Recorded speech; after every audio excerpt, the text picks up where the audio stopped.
السلام علیکم ورحمۃ اللہ وبرکاتہ. الحمد للہ وحدہ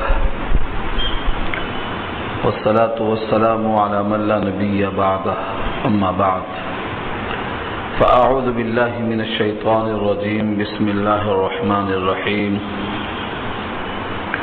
ألم تروا أن الله سخر لكم ما في السماوات وما في الأرض وأسبغ عليكم نعمه ظاهرة وباطنة ومن الناس من يجادل في الله بغير علم ولا هدى ولا كتاب منير إلى آخر الآية. صدق اللہ العلی العظیم وصدق رسوله النبی الکریم ونحن على ذلك من الشاہدین والشاکرین. اللهم ألهمنا رشدنا وأعذنا من شرور أنفسنا. اللهم وفقنا لما تحب وترضى من القول والفعل والنية. رب اشرح لي صدري ويسر لي أمري واحلل عقدة من لساني يفقهوا قولي. آمین یا رب العالمین. محترم حضرات، معزز سامعین، محترم خواتین، میری ماں اور بہنوں، ملی بھائیوں، تلاوت کی ہوئی آیتیں 21واں پارہ سورہ لقمان، آیت نمبر 20 سے نیا رکوع شروع ہو رہا ہے. آیت نمبر 20 سے لے کر آیت نمبر 30 تک آج کی گفتگو کا عنوان ہے. اس سے پہلے درس میں لقمان حکیم کی نصیحتیں اپنے بیٹے کو جو انہوں نے کی ہیں یہاں اللہ نے نقل کیا ہے اور ان تمام باتوں پر عمل کرنے کی ترغیب دی گئی ہے. آخر میں احسان جتلانے کے لیے کہ اللہ تعالیٰ نے تم پر اتنے انعامات کیے ہیں کہ تم اگر گننا چاہو تو گن نہیں سکتے. ایسے مالک کا احسان فراموش کرنے کے بجائے اطاعت کرنے سے مزید نعمتوں کے حصول کا امکان ہے تو پھر تمہیں اور اطاعت کرنا چاہیے. یہاں سے یہ مضمون شروع ہو رہا ہے. الم ترو، الم ترا صیغہ واحد ہے، الم ترو جمع ہے. کیا آپ نے دیکھا نہیں؟ لم ماضی منفی کے معنی میں آتا ہے. اگر صیغہ واحد ہوتا تو ایک مخاطب ہوتے، الم ترا آپ نے دیکھا نہیں. مگر یہاں صیغہ جمع کا ہے، الم ترو کیا آپ لوگوں نے دیکھا نہیں؟ ان اللہ سخر لکم کہ بے شک اللہ نے مسخر کر دیا ہے تمہارے لیے. اللہ نے تمہارے واسطے مسخر کر دیا ہے. ما فی السماوات و ما فی الارض، جو کچھ زمین میں اور جو کچھ آسمان میں ہے سب تمہارے لیے مسخر کر دیا. مسخر کرنے کا مطلب تمہارے تابع کر دیا ہے. اور اس پر بحث آ چکی ہے. کوئی یہ کہہ سکتا ہے کہ اگر ہمارے حکم سے سورج نکلتا تو مسخر کرنا ہوتا، وہ تو ہمارے حکم سے نکلتا ہی نہیں. تو در حقیقت مسخر کرنے کا مطلب تمہارے کام میں لگا دیا. کیونکہ اگر تمہارے حکم کے تابع کر دیا جاتا تو تمہاری طبیعتوں میں اختلاف اور انتشار ہے. جس طرح تم ہر جگہ اختلاف کرتے ہو، سورج کے نکلنے نہ نکلنے میں بھی اختلاف شروع ہو جاتا. اسی لیے نظام عالم کو درہم برہم کرنے سے بچانے کے لیے تمہارے کام میں ضرور لگایا لیکن تمہارے حکم کے تابع نہیں رکھا. یہ سخر، سورج کا نکلنا، چاند کا نکلنا، تاروں کا نکلنا، ہواؤں کا چلنا، زمین سے غلہ اگنا، دنیا میں جتنی چیزیں آپ دیکھتے ہیں یہ سب انسان کے لیے مخدوم بنا کر، انسان کو مخدوم بنا کر ان تمام چیزوں کو خادم بنا کر رکھا اللہ ہے. ہر چیز انسان کے لیے. وَأَسْبَغَ عَلَيْكُمْ نِعَمَهُ ظَاهِرَةً وَبَاطِنَةً. ظاہر اور باطن تو اردو میں استعمال ہے. اور اسبغ، اسباغ کے معنی کسی چیز کا کامل کر دینا، کسی چیز کو مکمل کر دینا. اسباغ الوضو کے معنی وضو کامل کرنا. کسی چیز کو مکمل کرنا اس کے پورے آداب کے ساتھ، اس کو اسباغ کہا جاتا ہے۔ وَأَسْبَغَ عَلَيْكُمْ، تم پر اللہ نے اپنی نعمتیں، نعمہ نعمت کی جمع ہے، نعمت کی جمع نعم، نعمہ اپنی نعمتوں کو اللہ نے تم پر عام کر دیا اور تام کر دیا ہے۔ دو قسم کی نعمتیں، ظاہرتوں و باطنہ، ظاہری نعمت، باطنی نعمت۔ کچھ چیزیں ایسی ہیں جو ہم کو نظر آتی ہیں، ہم سمجھتے ہیں کہ یہ نعمت ہے، اور کچھ نعمتیں ایسی باطنی ہیں جدھر ہمارا دھیان جاتا ہی نہیں، جیسے گناہ بھی دو قسم کا ہے۔ اللہ نے کہا ہے وَذَرُوا ظَاهِرَ الْإِثْمِ وَبَاطِنَهُ، بچو گناہ کے ظاہر سے بھی، گناہ کے باطن سے بھی۔ اب ظاہری گناہ سمجھ میں آتا ہے جو نظر آتا ہے، لیکن باطنی گناہ کیا ہے؟ باطنی گناہ ریاکاری ہے، کبر ہے، عجب ہے، یہ دل کے امراض ہیں، شرک ہے، یہ سب امراض قلبیہ ہیں، نظر نہیں آتے، ان سے بچنے کا حکم دیا ہے۔ تو نعمتیں بھی دو قسم کی ہیں، ظاہری نعمت، اولاد ہے نعمت ہے، گھر ہے نعمت ہے، خوشحالی ہے نعمت ہے، یہ ظاہری نعمت نظر آتی۔ باطنی نعمت کیا ہے؟ جہنم سے بچانے کے لیے کتاب بھیجا، انبیاء کو بھیجا، ہمارے جسم میں اتنے قسم کے اعضاء بنائے ہیں، ہماری توجہ ادھر جاتی ہی نہیں، ہماری حفاظت کے لیے فرشتوں کا پہرا رکھا ہے، ہماری نگاہ ادھر جا ہی نہیں سکتی، ہمارے لیے قدم قدم پر اللہ کی جو رہنمائی ہوتی ہے، اللہ کی طرف سے حفاظت، قل من یکلؤکم باللیل والنہار من الرحمن، رات دن تمہاری دیکھ بھال کون کرتا ہے سوائے رحمان کی؟ تو اللہ کی نعمتیں ظاہری اور باطنی اتنی ہیں کہ اللہ نے تم پر نعمتوں کو پوری طرح کامل کر دیا۔ دوسری آیت میں کہا ہے اگر تم ان نعمتوں کو صرف گننا چاہو تو گننے پر قادر نہیں۔ جب ان نعمتوں کو گن نہیں سکتے تو ان نعمتوں کا شکریہ کیا ادا کر سکتے؟ اسی لیے بندہ عاجز ہو کر اللہ سے اپنے اس کوتاہی پر اعتراف کرتے ہوئے کہتا ہے اللہم لا احصی ثناء علیک انت کما اثنیت علی نفسی، اے اللہ ہم آپ کی تعریف اور ثنا ایسی نہیں کر سکتے جیسے آپ اہل ہیں، آپ ایسے ہیں جیسا آپ نے اپنی تعریف خود کر لیا ہے، بندہ نہیں کر سکتا۔ اور یہ دعا کس کی ہے؟ سید الانبیاء کی ہے، ان سے زیادہ اللہ کی تعریف کون کر سکتا ہے؟ لیکن اس انداز سے کیا آپ نے۔ کیوں ایسا کہا؟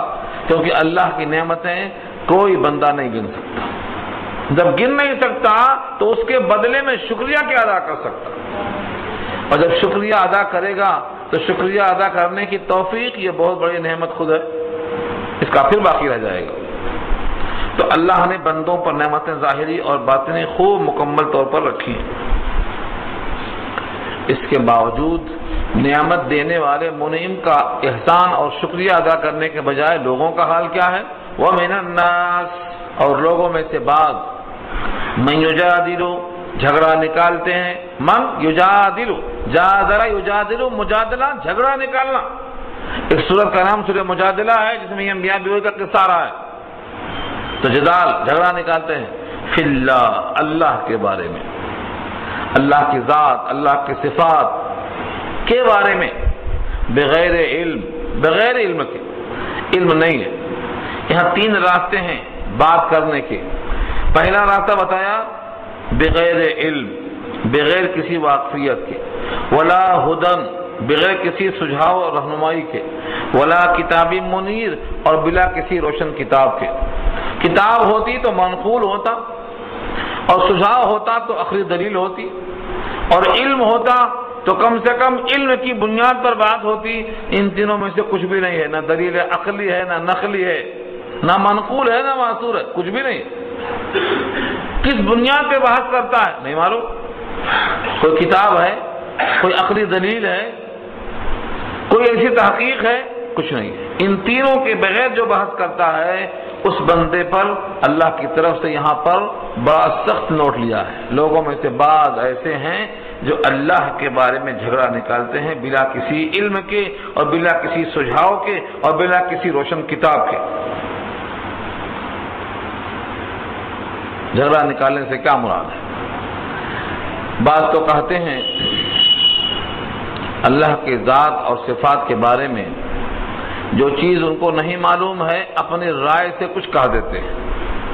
اللہ بھی ہر جگہ حاضر اور ناظر ہے، اور اللہ کے رسول بھی ہر جگہ حاضر اور ناظر ہے۔ اللہ کی صفت حاضر میں بحث، یہ کیا ہے؟ بغیر علم کے بحث۔ جب تک آپ کے پاس کوئی آیت نہ ہو، جب تک آپ کس بنیاد پہ کہہ رہے ہیں؟ جب تک کوئی حدیث نہ ہو تب تک کس بنیاد پہ آپ کہہ رہے ہیں؟ اپنی عقل سے کوئی بات کہنا یہ جھگڑا نکالنے کے برابر ہے۔ ایسی چیزوں میں اپنی عقل وہاں تک پہنچ ہی نہیں سکتی۔ اللہ کی ذات اور صفات کے بارے میں جو بتایا اللہ نے اور اللہ کے نبی نے، بس اسی کے مطابق رہنا ہے، اپنے طرف سے رائے دہی نہیں کر سکتے۔ ایک صاحب کہتے ہیں اگر اللہ ہر جگہ حاضر اور ناظر ہے تو کیا میرے کرسی کے نیچے بھی ہے؟ یہ جھگڑا نکالنا ہے۔ اللہ کا حاضر اور ناظر ہونا یہ ثابت ہے قرآن کریم کی آیتوں سے۔ اللہ شہید ہے، اللہ کل شہید، شہید اللہ کی صفت ہے، شہید مانے ہر جگہ حاضر۔ اب کیسا حاضر ہے اس کی شان کے مطابق ہے وہ۔ اب بلا کسی آیت اور بلا کسی حدیث کے اپنے طرف سے رائے نہیں کرنا، کیا باتھ روم میں بھی ہے، کیا بیڈ روم میں بھی ہے، کیا چارپائی کے نیچے بھی ہے، یہ سب عقلی بات ہے، یہ جھگڑا نکالنا ہے۔ اس قسم کی دلیل نہیں ہے، یہ دماغی خرابی ہے، دماغی اپج ہے، اس کو دلیل نہیں کہتے۔ دلیل کہتے ہیں کہ ادلہ اربع میں سے ہو، قرآن سے ہو، حدیث سے ہو، صحابہ کے اجماع سے ہو، قیاس ہو ان چیزوں پر کسی ریزن کی وجہ سے، ارل تب نہیں۔ تو بہرحال ایک مثال دیا میں نے، ایسی بہت سی مثالیں مل سکتے ہیں آپ کو۔ وَإِذَا قِيلَ لَهُمُ اتَّبِعُوا مَا أَنزَلَ اللَّهُ، جب ان سے کہا جاتا ہے اتباع کر لو، اتباع کر لو، فالو کر لو، مان جاؤ، ما انزل اللہ، جو اتارا اللہ نے۔ اللہ نے کیا اتارا؟ اس کا مجموعہ قرآن ہے۔ پہلے جو اتارا تھا اس کو قرآن نے آ کے کینسل کر دیا، منسوخ کر دیا۔ اب کوئی کتاب نہیں آنے والی ہے۔ ہر کتاب میں شک کا امکان ہے، اس کتاب کو اللہ نے شک سے بری کر دیا ہے۔ ہر کتاب میں حفاظت کا خطرہ ہے، ترمیم ہو جائے، تغیر ہو جائے، اس کتاب میں وہ بھی گنجائش نہیں ہے۔ تو انزل اللہ سے مراد جو اللہ نے قانون بھیجا ہے کتاب کی شکل میں، اس کو فالو کر لو۔ جب ان سے کہا جاتا، اب ان سے مراد غیر مومن، جہاں بھی ان سے آئے غیر مومن، اور جہاں تم سے کہا جاتا ہے آئے وہ تم مومن ہے، خطاب ہوتا۔ تو ان سے کہا جاتا ہے کہ جو اللہ نے نازل کیا ہے اس کو فالو کر لو۔ تو وہ جواب کیا دیتے ہیں؟ قالو، کہتے ہیں بل نتبع ما وجدنا علیہ آباءنا، بلکہ ہم نے اتباع کیا، بلکہ ہم اتباع کر رہے ہیں ان تمام چیزوں کی جس پر ہم نے پایا ہے اپنے آبا و اجداد کو۔ یہ کافروں کا جواب تھا۔ کتنا افسوس ہوتا ہے سن کر کہ یہ جواب آج ایمان والوں کا بھی ہو گیا ہے کہ قرآن کے بغیر، حدیث کے بغیر، رسول اللہ کی سنت کے بغیر، صحابہ کے عمل کے بغیر ہمارے دادا کرتے تھے ہم کریں گے، یہ دلیل تو کافروں کی تھی، ہمارے پاس کیسے آ گئی؟ اس لیے کہ کافر جیسے گمراہ تھا جو قرآن سے دور ہیں، اسلام سے دور ہیں اور رسم و رواج کے پابند ہیں، وہ اگرچہ کلمہ پڑھ لیتے ہیں لیکن ذہن کی صفائی نہیں ہوئی، علم کے کمزوری کی وجہ سے وہ جو دیکھا دیکھی کر رہے ہیں، چلا رہا ہے، اتنے رسم و رواج، العما الحفیظ، یاد بھی نہیں آتا نام، اتنے نام، سب گڑھی ہوئی چیزیں ہیں، ان کا وجود اسلام میں نہیں ہے۔ یہ جس انڈیا میں، جس ہندوستان میں ہم ہیں، یہاں کے مختلف مذاہب سے نکلا ہوا مجموعہ ہے جو پیدا ہو چکا ہے، ان کو صحیح کرنا قرآن کے ذریعے سے ہم پر لازم ہے۔ تو وہ کہتے کیا ہیں؟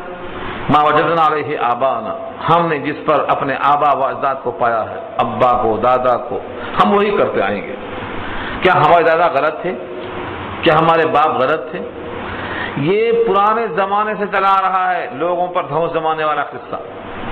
اور آپ کو یاد ہوگا سورہ طٰہٰ میں جب فرعون کے پاس دعوت دیا موسیٰ علیہ السلام نے، تو اپنے تمام ہم نشینوں کو فیور میں لینے کے لیے فرعون نے بھی یہی تو کہا تھا کہ اگر تم حق لے کے آئے ہو تو ہمارے پاس جو لوگ پہلے مر چکے ہیں ان کا حال کیا ہوگا؟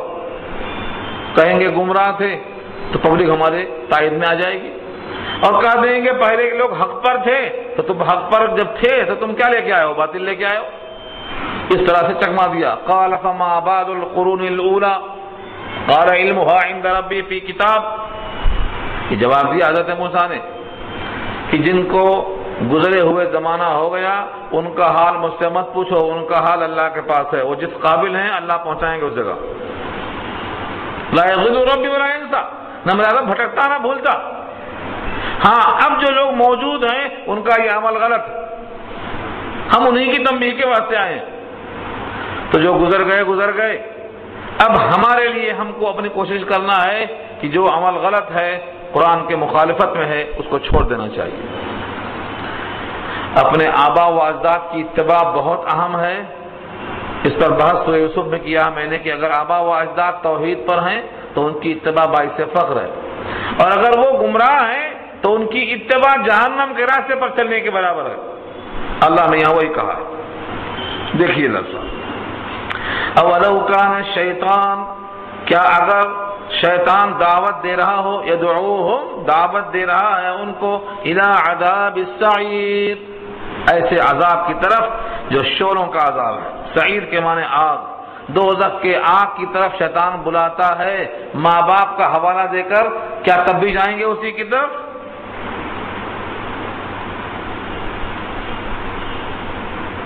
یہ سوال ہو رہا، کیا شیطان اگر قرآن سے ہٹا کر جہنم کی طرف دعوت دیتا ہے آبا و اجداد کا نام بتا کر، کیا تب بھی چلے جائیں گے جہنم کی طرف؟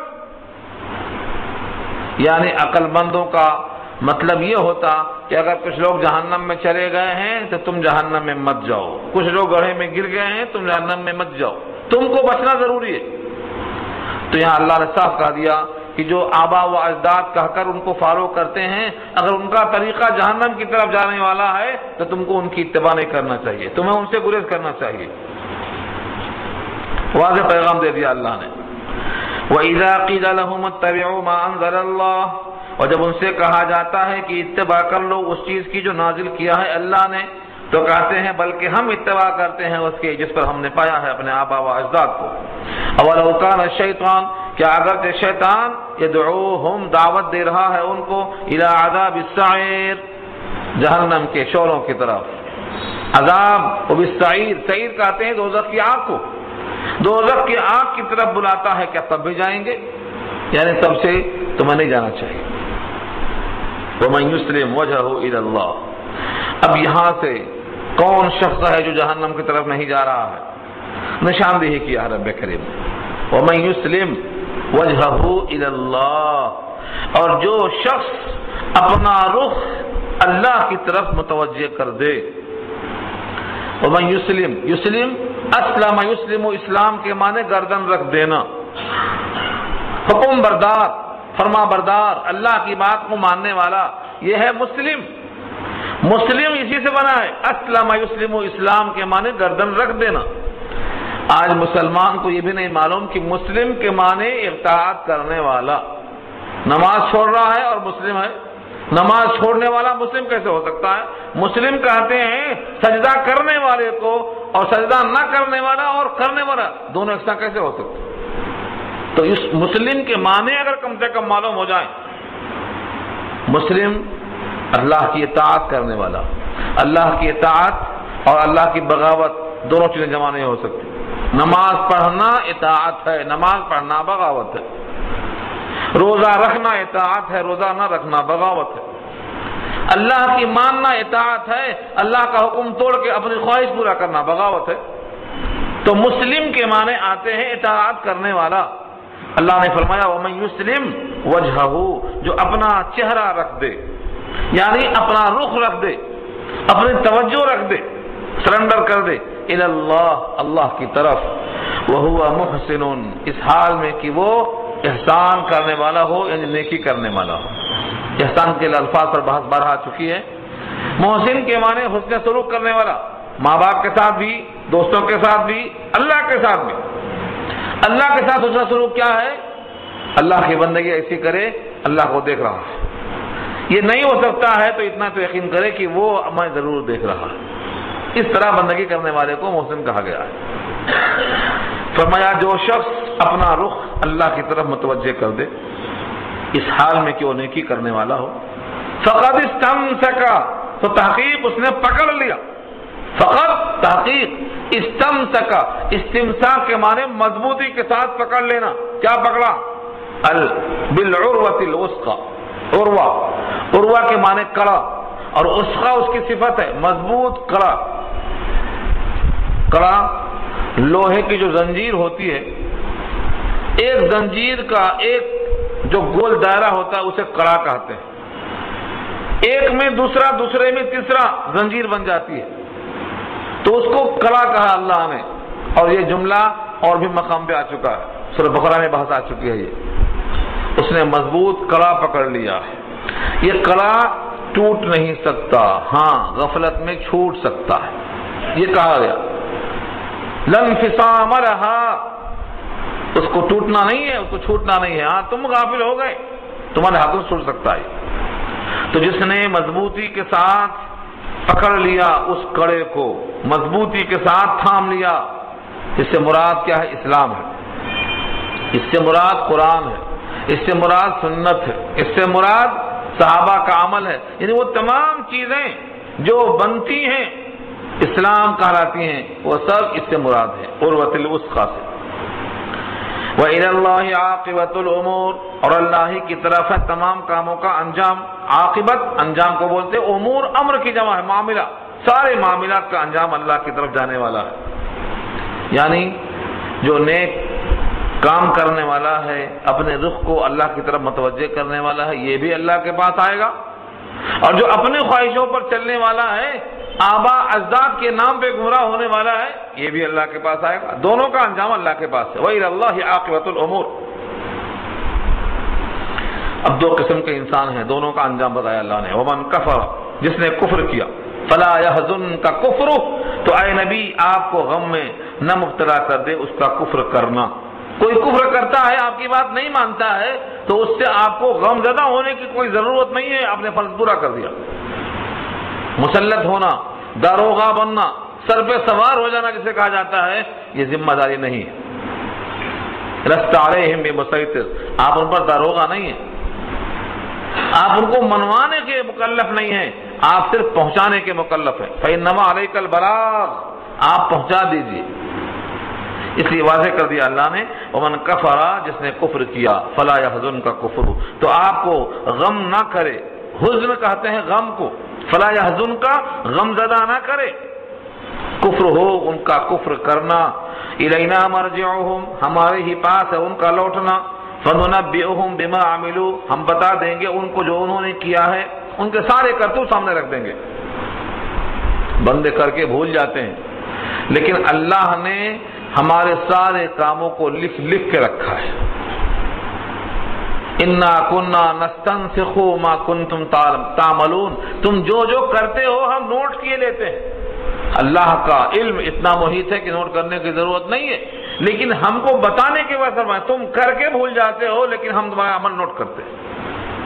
پھر اوپر سے فرشتے ہیں، ایک ایک حرف ہمارا محفوظ کر رہے ہیں. زبان سے نکلا ہوا حل بول محفوظ ہے. ما یلفظ من قول الا لدیہ رقیب عتید، جو بات نکلتی ہے محفوظ ہو جاتی ہے. ہم سمجھتے ہیں گالی دے دو اڑ گئی، فضا میں چلی گئی. گالی محفوظ رہتی ہے، دعائیں بھی محفوظ رہتی ہیں، اچھے کلمات بھی محفوظ رہتے ہیں. زبان سے نہیں، جسم کے کسی عضو سے کوئی عمل صادر ہوگا وہ محفوظ رہے گا. زمین کے کسی حصے پر ہوگا، زمین اس کو پیش کرے گی. یومئذ تحدث اخبارها، سورۃ زلزال دیکھو. تو یہاں فرمایا ہمارے ہی پاس لوٹنا ہے اور ہم بتا دیں گے ان کے تمام اعمال کو جو انہوں نے کیا ہے. ان اللہ علیم بذات الصدور، بے شک اللہ جاننے والے ہیں سینوں کے راز کو. دل کی باتیں خوب اللہ کو معلوم. یعنی لکھنا ہمارے واسطے یہ بتانے کے لیے ہے، ورنہ اللہ کا علم اتنا محیط ہے کہ دل میں جو خیال آنے والا ہے اس کو بھی اللہ جانتے ہیں. جو دل میں خیال آیا نہیں، جو آنے والا ہے وہ بھی اللہ جانتے ہیں. سینوں کے راز سے واقف ہے وہ، چوریاں آنکھوں کی اور سینوں کے راز جانتا ہے سب کو. تو اے بے نیاز، اللہ کی شان ہے.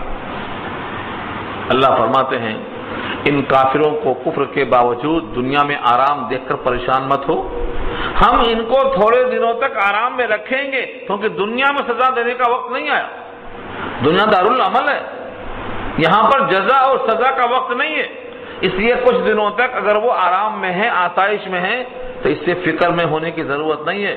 نمتعہم قلیلا، قلیل مانے تھوڑا، چند روزہ عیش ہم ان کو موقع دیں گے۔ نمتعہم متکلم کا صیغہ ہے، ہم ان کو فائدہ اٹھانے کا موقع دیں گے۔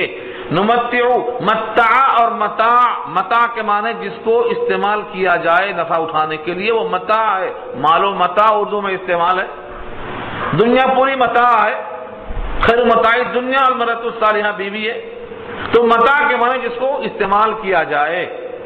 اللہ فرماتے ہیں نمتعہم، ہم ان کو تھوڑا سا نفع اٹھانے کا موقع دیں گے، قلیلا چند روزہ عیش، ثم نضطرہم، پھر ہم ان کو مضطر کریں گے، مجبور کریں گے، گھسیٹ کر لائیں گے، الی عذاب غلیظ، سخت عذاب کی طرف، گاڑے عذاب کی طرف، جیسے ان کی روح نکلے گی، غرغرے کا وقت شروع ہوگا، یہاں سے ان پر سخت عذاب شروع ہو جائے گا جس کا نام برزخی عذاب ہے۔ ان کافروں کا حال یہ ہے، اگر آپ ان سے پوچھیں تو بات وہی کہیں گے جو حق ہے، لیکن پھر جب بات عمل کی آئے گی پسر جاتے ہیں۔ ان سے پوچھو کہ یہ زمین کس کی ہے، یہ آسمان کس کا ہے، کس نے بنایا زمین، پوچھو ان سے تو کہیں گے ہاں اللہ نے بنایا۔ جس مورتی کی پوجا کرتے ہیں اس مورتی نے بنایا، یہ نہیں مانتے وہ بھی، وہ تو خود جانتے ہیں کہ اس مورتی کو خود ہم نے بنایا ہے، وہ ہماری مخلوق ہے، ہم اس کے خالق ہیں، ان کو یہ بات خوب معلوم ہے۔ ان سے پوچھ کر دیکھو آسمان کس کا بنایا ہوا ہے، تو کہیں گے اللہ نے بنایا، مانتے ہیں اس چیز کو۔ لیکن جب سجدے کی بات آتی ہے تو آسمان بنانے والے کو بھول کر جس کو خود بنایا ہے وہاں سجدہ کر لیتے ہیں۔ آگے سوال کا جواب دیکھو، وَلَئِن سَأَلْتَهُمْ، اگر آپ ان سے سوال کرنے پوچھیں، من خلق السماوات والارض، کس نے پیدا کیا زمین و آسمان کو، من خلق، کس نے پیدا کیا، السماوات والارض، آسمانوں کو اور زمین کو، لَيَقُولُنَّ اللَّهُ، تو ضرور کہیں گے اللہ، لَيَقُولُنَّ اللَّهُ، ضرور بھی ضرور کہیں گے کہ اللہ نے پیدا کیا۔ جب اللہ نے پیدا کیا تو اللہ خالق ہوا، باقی سب مخلوق ہوئے، اور ہمارا مدعا ثابت ہو گیا، اس لیے آگے فرمایا قل الحمدللہ، آپ کہہ دو اللہ کا شکر ہے، بات تو پوری صحیح ہے، قل الحمدللہ، تمام تعریفیں اللہ کے لیے ہیں، کیونکہ اسی نے سب کو پیدا کیا ہے اور زمین کے ذریعے سے ان کے جینے کا اور بقا کا سامان فراہم کیا ہے۔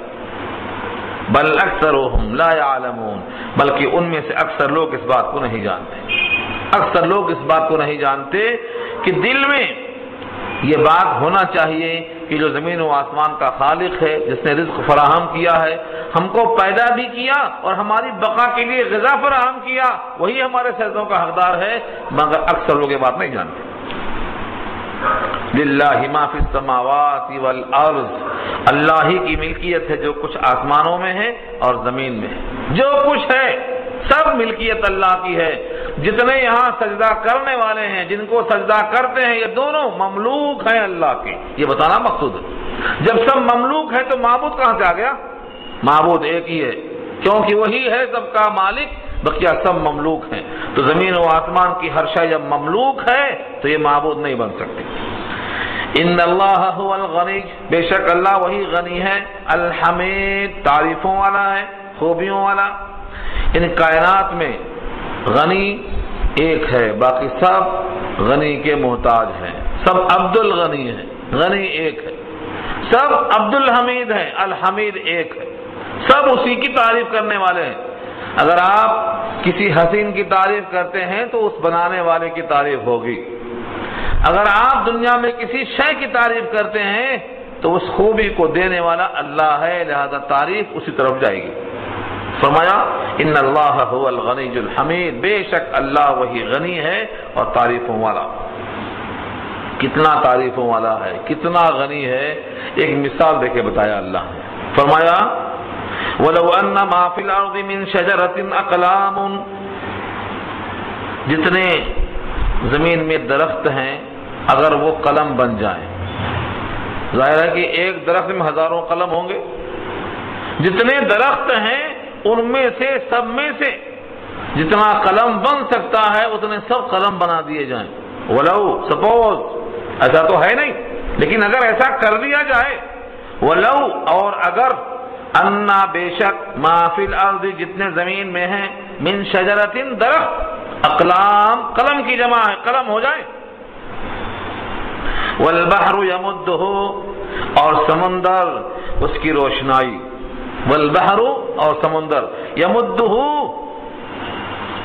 من بعدہ سبعۃ ابحر اس کے بعد 7 سمندر اور، سبعۃ 7، ابحر بحر کی جمع ہے، 7 سمندر اور ہو جائیں، یمدہ اس کے واسطے روشنائی بن جائے، یمدو مدہ کے معنی آتے ہیں، مددہ روشنائی کو، تو 7 سمندر اور شامل ہو جائیں اس سمندر کے ساتھ، کتنے ہو گئے؟ سارے جتنے درخت ہیں سب قلم بن جائیں اور سمندر میں 7 سمندر شامل ہو کر روشنائی بن جائیں، ما نفدت کلمات اللہ، تو اللہ کے کلمات جو تعریفوں کے واسطے مقرر ہیں وہ کلمات ختم نہیں ہوں گے، یعنی یہ کم پڑ جائیں گے لکھنے والے قلم۔ اللہ کی تعریف اتنی ہے، بندہ محدود عقل والا ہے، سوچو صحیح، سب سے خاکسار چیز دنیا میں زمین ہے، اس مٹی سے بنایا انسان کو تو ساری کائنات کا حاکم بنا دیا اس کو، اس انسان کو اللہ نے مٹی سے بنانے کے باوجود سب سے کریم بنا دیا، یہ انسان کی تمام خوبیوں کے باوجود یہ اللہ کے کمالات کا احاطہ نہیں کر سکتا، اللہ کے کلمات کی جتنی جس سے تعریف ہو سکتی ہے ان تمام کا احاطہ یہ نہیں کر سکتا۔ ان اللہ عزیز حکیم، بے شک اللہ غالب ہیں، حکمتوں والے، اللہ غالب ہیں، وہ جو چاہے کرنے پر قادر ہیں، حکیم حکمتوں والے ہیں، کوئی کام حکمت کے بغیر نہیں ہوتا ہے۔ تو بندہ اپنے علم کے مطابق اللہ کی تعریف کر لیتا ہے، لیکن حقیقت یہ ہے اللہ کی حمد کے کلمات ختم نہیں ہو سکتے، اسی واسطے سارے انبیاء کے سردار سید الانبیاء نے کہہ دیا ہم آپ کی تعریف ایسی نہیں کر سکتے جیسا کہ آپ کا حق ہے، آپ ایسے ہیں جیسا آپ نے اپنی تعریف خود بیان کی ہے۔ اللہم لا احصی ثناء علیک انت کما اثنیت علی نفسک، یہ دعا حضور کی ہے، کثرت سے پڑھتے تھے، آپ بھی کثرت سے پڑھیں، یاد کریں اسے۔ اللہ نے ایک مثال دی ہے، تم مرنے کے بعد دوبارہ قیامت آنے کو اتنا زیادہ کیوں دل پہ لے کے سوچ رہے ہو کہ نہیں ہو سکتا؟ اتنے لوگ مر جائیں، اتنے لوگ پھر زندہ ہوں، قیامت قائم ہو، حساب کتاب ہو، تمہارے دماغ میں یہ بات اتنی مشکل سے کیوں آ رہی ہے؟ حقیقت تو یہ ہے تمہارا مرنا اور تمہارا جینا، جس طرح ایک آدمی کا مرنا جینا تمہارے سامنے ہے، بس ایک آدمی کے مرنے جینے کی طرح سب کا مرنا جینا بھی ہمارے سامنے ہے، دونوں میں کوئی فرق نہیں۔ فرمایا ما خلقکم ولا بعثکم الا کنفس واحدہ، نہیں ہے تمہارا مرنا اور نہیں ہے تمہارا جینا، خلق مانے پیدائش، نہیں ہے تمہاری تخلیق، ولا بعثکم اور تمہارا مرنے کے بعد زندہ ہو کر کھڑا ہونا، الا مگر کا جیسے نفس واحدہ ایک جان، جس طرح ایک جان کو ہم نے پیدا کیا ہے اور زندہ بھی کیا ہے۔